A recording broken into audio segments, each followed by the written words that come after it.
Freud falava. A função da psicanálise é permitir que as pessoas amem e trabalhem, por exemplo. É uma frase famosa. Sim. Só que vale a pena colocar um adendo, assim, né? Porque fazer as pessoas amarem e trabalharem tal como a sociedade capitalista entende, por amor e por trabalho, é só enfiar a faca um pouco mais funda dentro do peito das pessoas, ou seja, é só aprofundar o processo de sofrimento psíquico.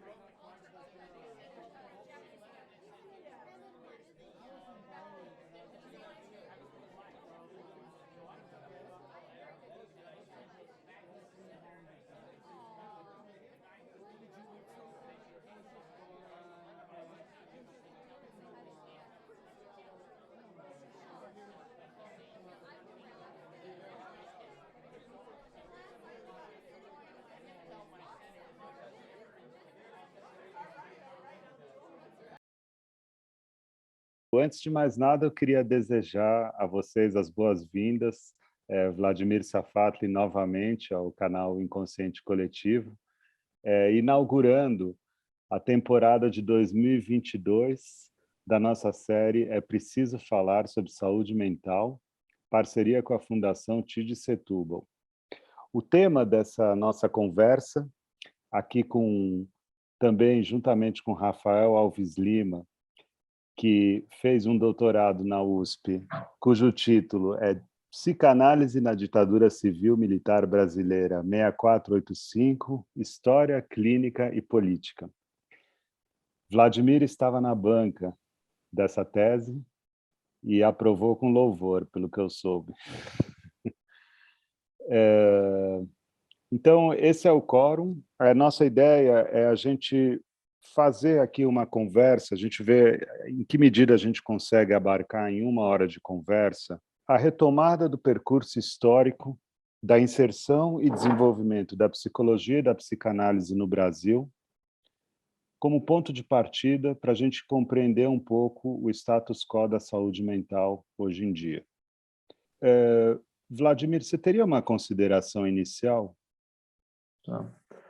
Olha, tem várias maneiras de você abordar essa questão, né? Eu insistiria pelo menos em 2, né? Primeiro, é uma história muito rica.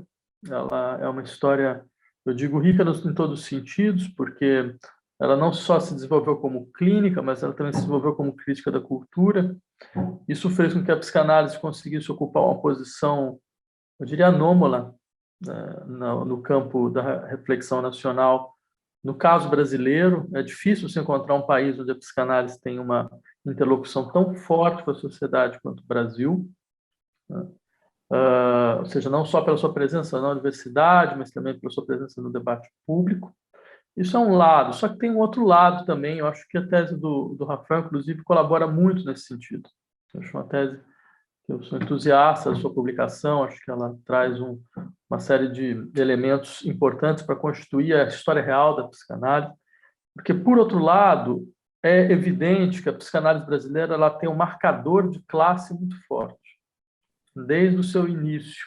Ela se constitui assim, é uma questão de famílias, em larga medida. Como muito bem, diga-se de passagem, como muito da vida intelectual brasileira também, né? Só que ela teria tudo, de uma certa forma, para se restringir a uma prática, digamos, de alívio moral de uma classe que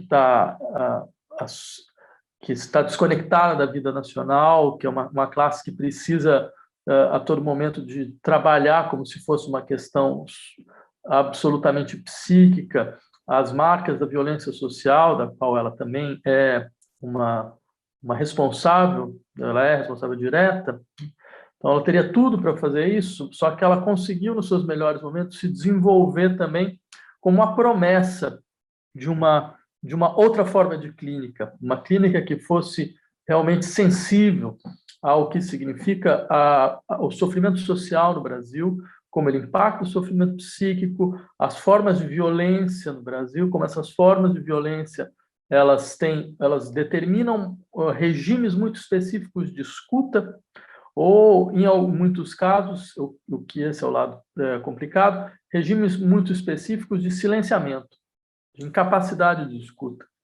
Então, acho que esse é um momento rico da psicanálise brasileira, ou seja, ela conseguiu sobreviver até 2022, como psicanálise brasileira, ou seja, como psicanálise que vai se articulando com o pensamento nacional, se articulando também com a realidade concreta da vida social brasileira, e ela encontra hoje um desafio importante, que eu acho que tem novas gerações que são muito sensíveis a esse desafio e que estão dispostas a, de fato, abrir outros caminhos, mesmo caminhos que saem das ações eminentemente de consultório, tentam desenvolver outras formas, digamos, de interação e de escuta, que passa pela escuta pública, passa pela possibilidade de policlínicas, passa por uma outra forma de formação também, que é algo que tá sendo discutido ultimamente, eu acho que de maneira muito importante, né?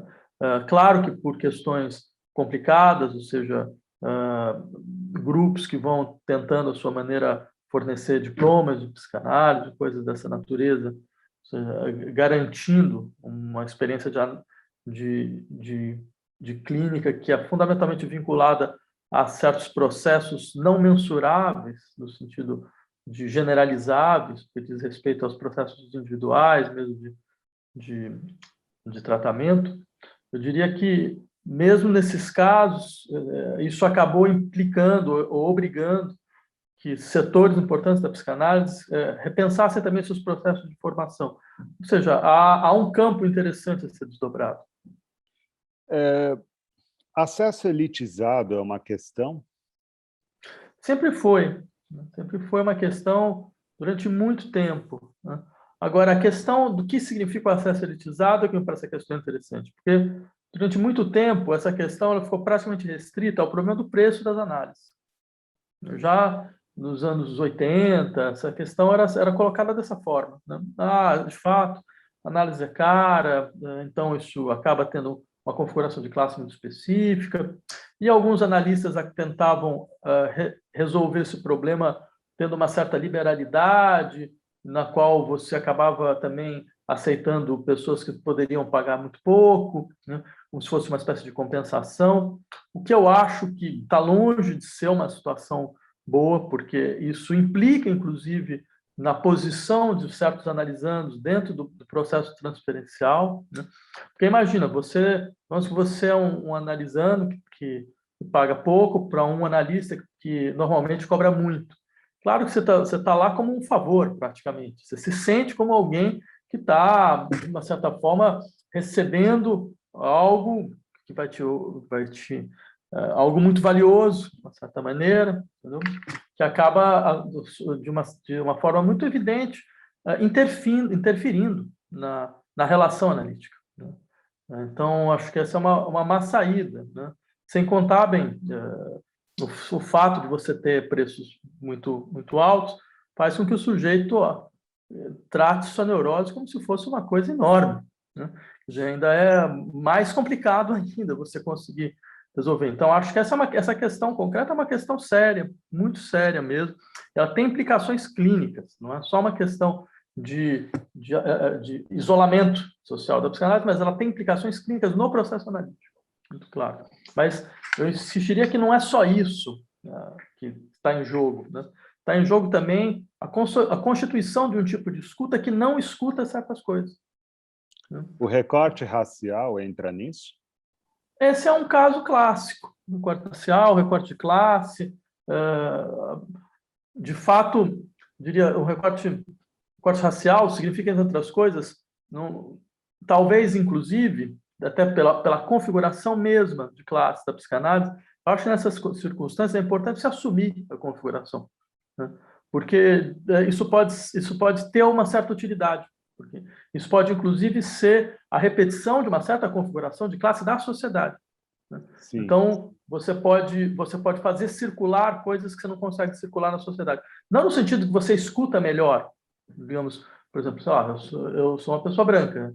Digamos que se é um paciente negro, não significa que eu escute melhor, mas significa que a situação analítica te permite uma incomunicabilidade, que ela circule, e permite, por exemplo, que seja possível tematizar o fato de que, não, talvez eu de fato não tenha a menor condição de escutar certas experiências de sofrimento, de violência social e de sofrimento social, porque eu nunca fui objeto. Né? Mas o fato de você poder falar para alguém que, de uma certa maneira, não vai imediatamente trazer para você o discurso, não, mas veja bem, todos nós sofremos, né?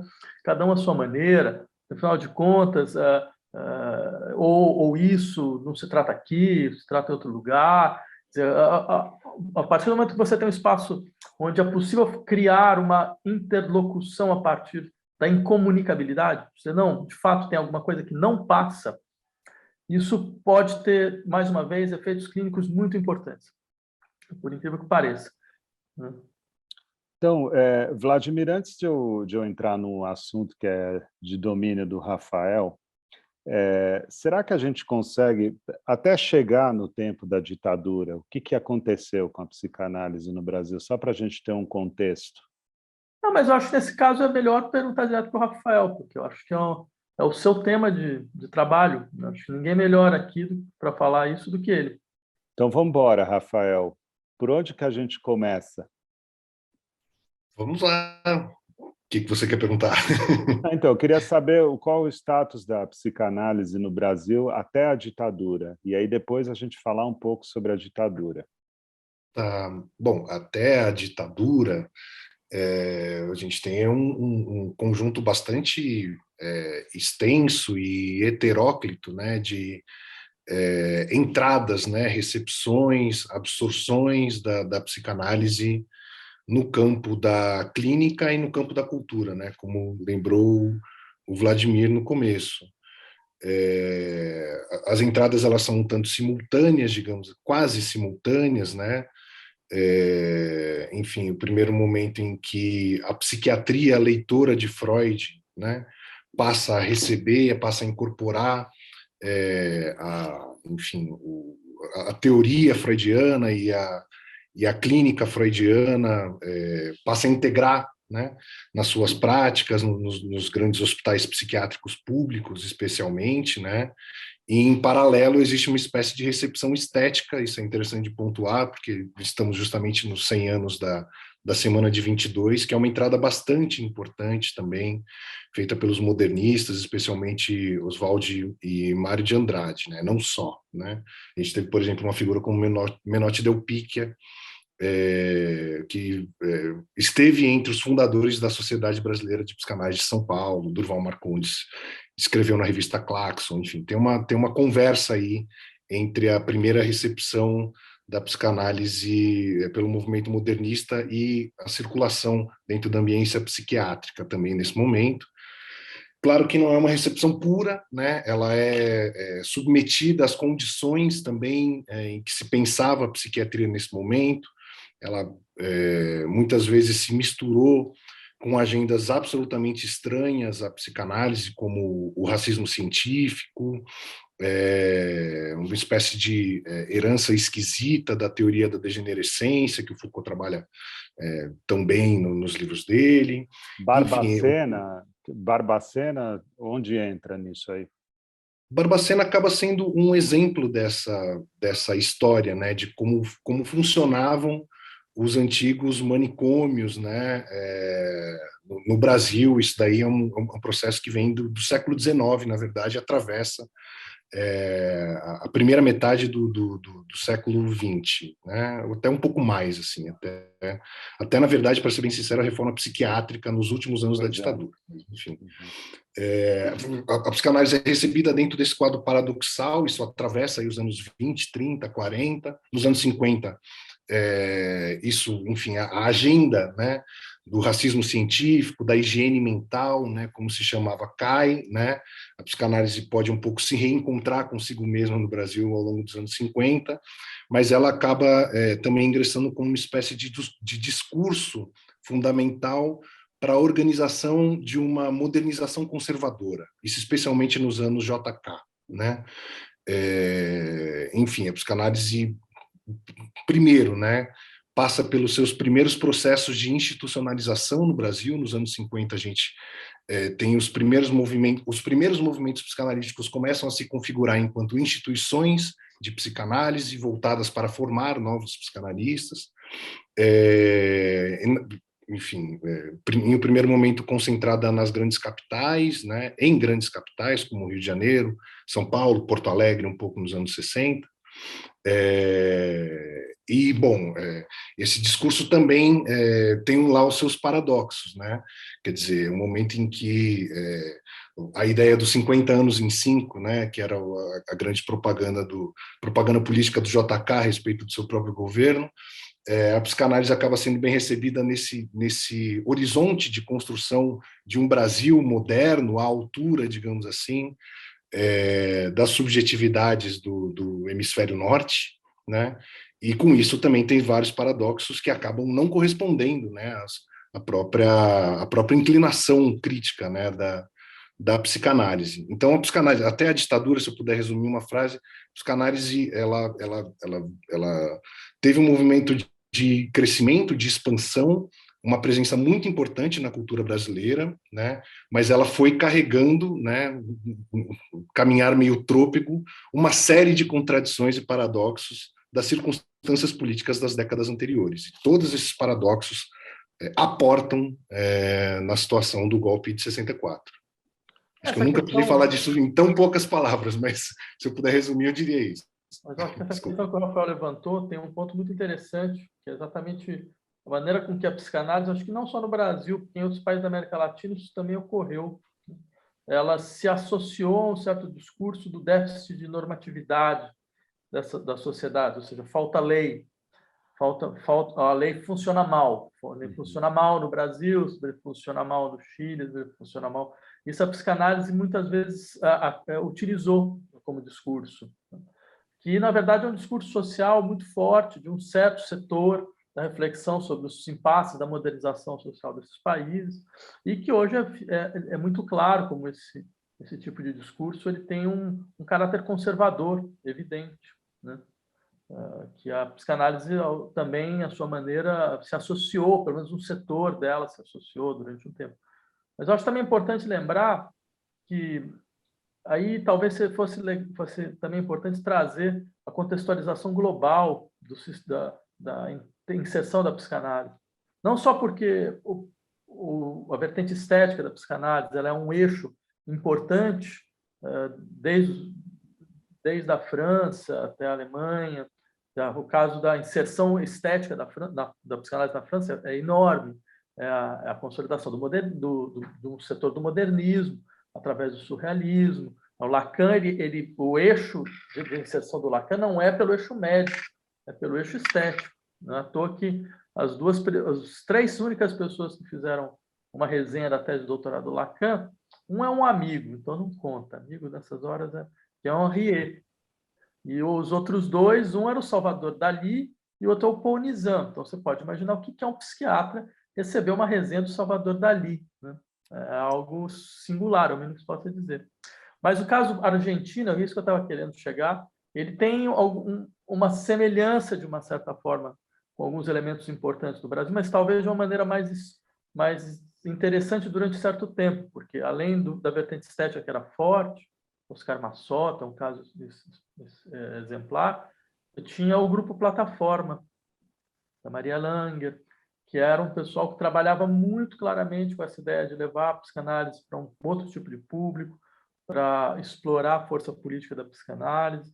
Inclusive, é um tipo de debate que eu acho que seria interessante a gente retomar no Brasil, porque foram personalidades muito fortes dos anos 60 e 70. Quando a gente chega na ditadura com todos esses paradoxos, o que acontece? A psicanálise, como que esses paradoxos se projetam na ditadura? Ou assim, perguntando de um jeito mais popular, no jargão mais popular, a psicanálise mandou bem na ditadura? Olha, depende de quem você está falando, vamos dizer assim. Porque a chegada desses paradoxos e contradições de 64 também comporta o fato de que esses paradoxos chegaram em posições institucionais, em posições muitas vezes teóricas já bem consolidadas em 64, né? Em 64, os movimentos psicanalíticos nacionais não eram ingênuos, né? Não estava passando pela situação de primeiro contato com o texto, primeiro contato com as práticas clínicas, já não era isso, né? Então, quando eu falo assim, depende de quem você está falando, é porque ao longo da ditadura, né? E aí seria preciso, para ser historiograficamente rigoroso, seria necessário dividir a ditadura nas suas fases, né? Em 64, 68, 68 até 73, 74, 74 até 79, enfim, não vou entrar em tantos detalhes assim, mas, digamos assim, a divisão começa a aparecer já no golpe de 64, na medida em que um certo conjunto, né, de um certo grupo, né, de psicanalistas que se alinha um pouco à maneira dos liberais que apoiaram o golpe, né, no que ele teve de reativo, no que ele teve de anticomunista, né, enfim, esse grupo se alinha muito rapidamente a um certo discurso que, na verdade, também é anterior ao golpe de 64, mas que é um discurso da Guerra Fria, né, de combate à ascensão do comunismo, não por meio do argumento clássico da tomada do poder do Estado, mas pelo substrato psicológico, né, por meio do qual o comunismo se infiltraria. Era um pouco esse discurso mais paranoico, assim, anticomunista da Guerra Fria importado dos Estados Unidos, né? Então tem um grupo que, na minha concepção, manda mal, né, ao se alinhar a isso e imprimir esse tom também nas suas terminações institucionais, e, ao mesmo tempo, enfim, havia aqueles que viam claramente que aquele golpe que se reivindicava reativo levaria, né, o país ao pior, e que muito rapidamente se colocam na posição de resistência, né, de resistência ao golpe. Isso vai se acumulando ao longo de 64 até 67, a gente vai tendo, e aí na virada de 67 para 68 a gente vai tendo um acúmulo exponencial, né, daqueles psicanalistas que faziam, né, da sua figura pública, digamos assim, um ponto de resistência ao, ao militarismo, né? Estou lembrando especialmente de uma figura como Hélio Pellegrino, né, que enfim, chegou a ser preso, enfim, com o decreto do AI-5, já vinha sendo perseguido, né, por muito tempo, e que, enfim, nunca abriu mão da sua posição de resistência enquanto figura pública, né, enquanto colunista de jornal, para voltar além de psicanalista, né, voltar aos pontos em contato entre jornalismo e psicanálise, né.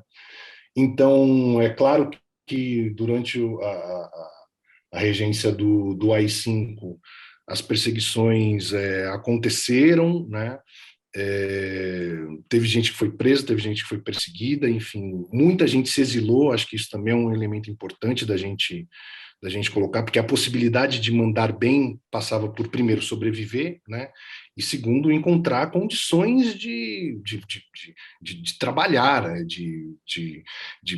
enfim, de realizar um trabalho clínico, um trabalho intelectual, né, que é próprio da psicanálise. Então, muitas pessoas se exilaram, foram para a França, foram para a Bélgica, e passaram, enfim, uma temporada fazendo uma formação fora, e que, de fato, foi muito importante no momento, especialmente ali em torno da anistia, quando esses psicanalistas retornam e reconfiguram os movimentos psicanalíticos nacionais em outras vertentes. Por exemplo, é um momento desse em que o movimento lacaniano começa a aparecer de uma maneira mais forte, mais evidente no Brasil.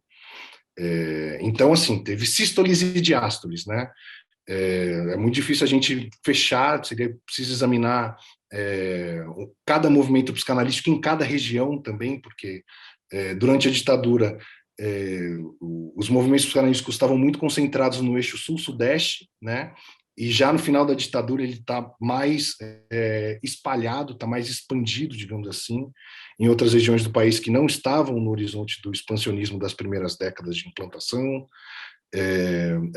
Enfim, muita coisa aconteceu nesse período. Então, por isso acho que a resposta mais honesta é depende mesmo, assim, depende de Eu qual só movimento a lembraria gente está também falando. que essa discussão ela é uma discussão que ela perpassa a psicanálise desde o seu início. É importante entender que a psicanálise era atravessada por uma luta de classe que lhe é interna. É uma luta de classe interna na psicanálise, né? Ou seja, que faz com que desde os anos 20 você tenha uma psicanálise que, por exemplo, vai estar muito inserida dentro dos processos de reflexão sobre a estrutura libidinal da regressão social, sobre a estrutura libidinal do sistema de repressão, como sistemas repressivos eles constituem a base das formas gerais de opressão do Estado e de adesão a certos movimentos de regressão social. Então, você tem alguém como Reich, por exemplo, que vai pensar de maneira muito precisa o processo, digamos, de estrutura libidinal da adesão ao fascismo. Na União Soviética, você vai ter, nos seus primeiros anos, vários grupos que vão trabalhar com psicanálise, vão trabalhar com psicanálise de infância. Depois, por exemplo, você vai ter essa sequência francesa de Saint-Aubin, de Tosquelles, Laborde, psicoterapia institucional, que é muito marcada pela psicanálise, que vai insistir no fato de que, como instituições, como o hospital, por exemplo, são instituições que nos fazem sofrer, fazem parte do problema, não são parte da solução. Como você tem uma questão vinculada à autoridade, que é um elemento fundamental de consolidação das formas de sofrimento psíquico. Então, tudo isso mostra como a psicanálise ela é clivada no seu interior, ela tem uma clivagem no seu interior, e essa clivagem chega até hoje de maneira muito clara. Todas as questões centrais da sociedade, você percebe que os psicanalistas eles vão para dois lados, né? Vão para um lado, vão para outro. E muitas vezes eles, de uma forma absolutamente, eu diria, violenta, né? Porque trata-se de saber, então, quem pode falar em nome da psicanálise, né? Mas eu diria que isso só mostra, acho que, duas coisas. A primeira, um tipo de clínica como essa é uma clínica que ela pode servir tanto a um processo de adaptação social quanto a um processo de explicitação dos sistemas de violência que são necessários para que a adaptação seja possível, né? E aí vem toda uma discussão sobre, afinal de contas, o que significa o tratamento psicanalítico, é o segundo ponto. O Freud falava, a função da psicanálise é permitir que as pessoas amem e trabalhem, por exemplo. É uma frase famosa. Sim. Só que vale a pena colocar um adendo, assim, né? Porque fazer as pessoas amarem e trabalharem tal como a sociedade capitalista entende, por amor e por trabalho, é só enfiar a faca um pouco mais funda dentro do peito das pessoas, ou seja, é só aprofundar o processo de sofrimento psíquico, porque são exatamente esses elementos que produzem, dentro das dinâmicas de socialização e de individuação, o que a gente entende pelos saldos de sofrimento, os sintomas, as inibições, as angústias. Certo? Então, é claro, aí você pode fazer uma distinção muito clara entre aqueles que acham que existe socialmente uma forma de ação e de afetividade, nas quais as pessoas devem, de uma certa maneira, encontrar o seu lugar, né? Ou aqueles que vão insistir, não, a psicanálise ela sempre aposta na força de criação das impossibilidades. Há uma impossibilidade de amar na nossa sociedade, há uma impossibilidade de trabalhar só se você for trabalhar como sujeição da atividade à produção do valor, mas é uma impossibilidade de agir sem que essa ação seja captada pelos processos de produção do valor. Essa impossibilidade é real, ela é concreta, as pessoas sentem isso nos seus corpos, elas sentem isso no seu sono, elas sentem isso no seu desejo, elas sentem isso em todas as dimensões. Então, se a psicanálise for capaz de fazer que essa impossibilidade seja ouvida, ela pode, ao menos, criar as condições para que a singularidade dos sujeitos procure uma forma de transformar essa impossibilidade em algo mais do que uma simples impotência, o que muitas vezes acontece. Então, é uma tensão interna que sempre vai acompanhá-la, sempre vai acompanhá-la. A gente vai sempre brigar com outros psicanalistas, pode ter certeza. Rafael, o que é a política do segredo? Política do segredo, eu dediquei um capítulo da tese a isso e eu escrevi, na verdade, uma versão mais extensa sobre essa ideia em um livro que foi publicado em inglês no ano passado, chamado Brazilian Psychosocial Histories of Psychoanalysis. Política do segredo é uma ideia que eu tentei formular, visando entender como se organizam os arquivos da psicanálise no Brasil, né? Na verdade, assim, para ser um pouco mais exato, que é qual a relação que os arcontes, para usar um termo caro ao Derrida, né, no mal de arquivo, né? Qual a política que os arcontes incorporam em relação aos arquivos da psicanálise, que, na verdade, tem a sua origem em uma política de arquivos do Brasil, né? De apagamento da história e, sobretudo, aí, pensando no período da ditadura, de fazer com que as verdades históricas não se revelem, né? Eu trabalhei na tese com arquivos dos mais espinhosos, dos mais tenebrosos, né, que são arquivos do Serviço Nacional de Informações e, enfim, do aparelho secreto, digamos assim, da ditadura militar, né? Então, eu tentei um pouco entender quais são os efeitos de se manter os arquivos secretos para não só aqueles que vão trabalhar com história, especificamente com história da psicanálise, nesse recorte temporal, que é a ditadura, mas também numa espécie de ideia. Eu tive muito que me haver com isso durante a escrita da tese, com as pessoas me perguntando mas o que você descobriu, né? Tem uma espécie de efeito colateral de uma política de segredo que é um fascínio, né? Como se, enfim, vasculhando arquivos do Serviço Nacional de Informações, eu fosse encontrar coisas assim absolutamente bombásticas que, enfim, mudariam o curso do entendimento do que aconteceu na psicanálise, na ditadura, etc., né? Quer dizer, como também, de alguma maneira, filtrar essa expectativa de fascínio quando se trabalha com arquivos dessa natureza, dessa qualidade. Então, o que eu acho que também tem a ver, e aí é possível colocar essa ideia de política de segredo na história, né, é que nos últimos anos, né, na história do Brasil, o acesso, né, aos arquivos tidos como secretos foi se transformando. Aos poucos eles vinham, né, cada vez mais se abrindo por meio da lei de acesso à informação. Acho que aí o capítulo do relatório da Comissão da Verdade também é um capítulo importante, né, dentro de um discurso oficial, né, uma produção do Estado, mas, enfim, bastante importante, né, e que é muito curioso também quando a gente observa, isso aconteceu depois da tese, né, que enfim, a mudança, né, das diretorias no Arquivo Nacional, né, que é onde ficam sediados os arquivos, a maior parte dos arquivos da ditadura. Então, a gente está vivendo hoje uma situação de ameaça à existência e à sobrevivência dos arquivos da ditadura no Brasil, coisa que pouca gente tem discutido para fora dos historiadores, digamos assim. Então, vale a pena a gente poder discutir mais essas políticas do segredo. Então, quando a gente fala de apagamento da memória, por exemplo, me remete um pouco aos tempos de hoje no Brasil. E não apenas isso, né? Quer dizer assim, esse é um regime, o atual político, que glorifica um pouco os tempos da ditadura. Como é que a psicanálise, onde que está a psicanálise nesse lugar, dentro dessa perspectiva toda que a gente está conversando? Posso falar aí, aproveito e já fecho com vocês? Tá. Não, eu diria o seguinte: o esquecimento social é um elemento fundamental na constituição do sofrimento psíquico. A gente às vezes esquece, quer dizer, o fato de que certas sociedades impedem você de falar sobre certas coisas, não necessariamente no sentido da censura, mas também no sentido da não escuta, quer dizer, você não traz isso para o cerne da constituição mesmo do que é o sofrimento, ou seja, sendo de maneira muito clara, né?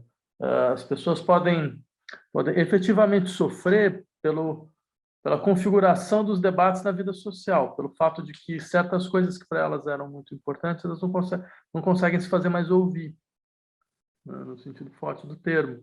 Seja coisas que dizem respeito à maneira como elas são, seja coisas que dizem respeito à maneira como como elas procuram, de uma certa forma, lidar com o que foi seu passado, né? E a gente tem uma sociedade que é uma sociedade que tem uma característica muito forte, que é uma sociedade, o Brasil é uma sociedade sem luto. Eu acho que a questão da pandemia demonstrou isso muito claramente. A gente está falando de uma sociedade que tem tranquilamente 1 milhão de pessoas mortas pela pandemia. Se a gente tentar desenvolver números mais efetivos do que aqueles que a gente conseguiu montar através de algumas informações esparsas entre governos estaduais. Então, a sociedade que tem 1 milhão de mortos não teve um momento de luto público. Um momento. Quando você parou, a sociedade parou, ela falou, olha, a gente sentiu. Porque é importante quando a sociedade faz isso, enquanto corpo social. Não é uma questão do Estado, é a sociedade enquanto corpo social, unitário e solidário. Ela fala, olha, nós sentimos a perda é dolorida, a perda ela exige um tempo de elaboração, esse tempo de elaboração não pode ser, em hipótese alguma, negligenciado. O que acontece quando o tempo de elaboração é negligenciado? Os sofrimentos continuam, mas eles continuam sem palavra, é uma questão fundamental das operações, uma questão elementar das operações simbólicas. E se você imaginar que isso vale não só para a pandemia, isso vale para todas as formas de sofrimento que constituem o Brasil. O Brasil é o nome de uma forma de violência. Entendeu? Você tem uma violência do apagamento do passado, você tem uma violência de um país que acha que ele é uma tábula rasa, né? que ele começou do nada, então tudo que veio antes não conta, tudo que veio antes não tem nome, não tem lugar, não tem história. Então, de 1500, você percebe? Então, é um país que tem estruturas de genocídio que são explícitas na sua história, que não são nomeadas enquanto tais. Então, tudo isso vai constituindo uma camada muito forte de sofrimento psíquico. Então, eu fiquei curioso, aqui para fechar mesmo, eu fiquei curioso com uma coisa, que é assim, naturalizar, né? Porque a psicanálise, quando você, enquanto paciente, você vai fazer uma análise, como é que funciona? É resistência ou naturalização de uma realidade que é essa que a gente está vivendo? Como é que a gente transita entre esses dois lugares? Não, veja, a naturalização já é uma forma de resistência. É uma resistência que não está necessariamente dentro da vida psíquica de um indivíduo, mas está dentro da estrutura de um sujeito. Então, o sujeito não é um indivíduo, né? O sujeito é uma entidade relacional. Não é possível você falar de sujeito sem pensar nas relações que o constituíram, que ele traz. Então, o sujeito é mais do que uma pessoa, mais do que um indivíduo. Tem mais do que um indivíduo em um sujeito, né? Então, nesse sentido, a importância é claro. Esse sujeito ele tem certas formas de resistência que são naturalizações de processo. Um exemplo, só para a gente conseguir fechar, que eu acho muito interessante, é que o Fanon lembrava, né, como falava, por que você tem tantos sonhos musculares em populações colonizadas? Os musculares, assim, o sujeito ele corre como um avião, ele pula e consegue atravessar um rio com uma pernada, ele consegue, ou seja, o espaço está livre. Fala, não, porque a experiência colonial fundamental o seu espaço está definido por um outro. Você pode ir até aqui, você não pode entrar lá, você pode fazer isso, e amanhã pode mudar, porque o colonizador decidiu que, afinal de contas, aquela rua que você podia entrar, você não entra mais. Então, ou seja, você se sente a todo momento despossuído do espaço. E essa disposição do espaço, ela vai criando formações do inconsciente. Uma delas é essa, quer dizer, você tem toda uma produção onírica que tenta, à sua maneira, se livrar dessa disposição espacial, né? Mas é claro, como essa formação, ela por ser onírica, ela já tá submetida à resistência, já está submetida a uma série de processos de transformação primária, secundária. Então, o que você tem é uma configuração muito clara de como esses processos da vida social definem as formas de sofrer. Rafael, para fechar de vez aqui, a gente falou de passado, falou um pouco de presente. Como é que a gente projeta uma psicanálise do futuro? Lá vai exercício de futurologia, né? Eu acho que a primeira coisa que a gente precisa pensar para projetar algum futuro para a psicanálise é a retomada de um mínimo de saúde democrática, né, para o Brasil, né? A gente enfim, vem um processo absolutamente manco, né, trôpego mesmo, de déficit democrático nos últimos anos, e essas coisas vão atravessando o campo psicanalítico de uma maneira frontal. Vide o famigerado bacharelado em psicanálise, que enfim, é isso, é o tumor maligno desse câncer metastático chamado neoliberalismo, né, a mercantilização da educação, atravessando, né, um campo que não tem nada a ver com isso, mas então acho que para a gente fazer uma projeção de futuro é preciso que a gente de alguma maneira recupere, né, um mínimo de condições democráticas que nunca se completaram na história da transição no Brasil, mas que a gente coloque isso como agenda fundamental num momento histórico como esse. E assim, pensando mais localmente, eu sou um grande entusiasta desses movimentos das clínicas públicas de psicanálise no Brasil, né? A gente publicou um texto recente, a gente na revista Lacuna publicou recentemente um texto da Miriam Debier, muito bonito, né? Sobre o entusiasmo com essa espécie de vanguarda, digamos assim, do movimento psicanalítico brasileiro. Não vanguarda porque isso não acontecia antes, né? Mas porque eu acho que são esses grupos que resolveram assumir a dianteira um pouco na linhagem do que o Vladimir estava dizendo, né? Que resolveram um pouco assumir a dianteira dos debates interseccionais, dos debates do acesso ao tratamento psicanalítico e à formação psicanalítica no Brasil, né? Da crítica de uma elitização que não é própria da psicanálise, mas que fez parte da história da psicanálise no Brasil, dos movimentos psicanalíticos no Brasil. Quer dizer, o desejo de transformação desse cenário me deixa um tanto entusiasmado quando eu penso numa projeção da psicanálise para o futuro. Mas é, sobretudo, necessário que esses grupos que estão na vanguarda, que provavelmente são a vanguarda da psicanálise no Brasil, sobrevivam, né? Sobrevivam em termos de ter liberdade intelectual para produzir o que eles produzem, que tenham liberdade clínica para atuar da forma que eles atuam, e isso depende de um mínimo de condições sociais, econômicas e políticas para que aconteça, né? Vamos ver, é um ano-chave, é o máximo de exercício de futurologia que eu consigo fazer. Certo. Talvez 2023 eu possa responder de outras formas, vamos ver. Tá ótimo, gente. Muito obrigado pela disponibilidade. Eu ficaria horas, tá? Só para vocês saberem, mas tudo bem. Achei que foi alto teor intelectual. Bem legal.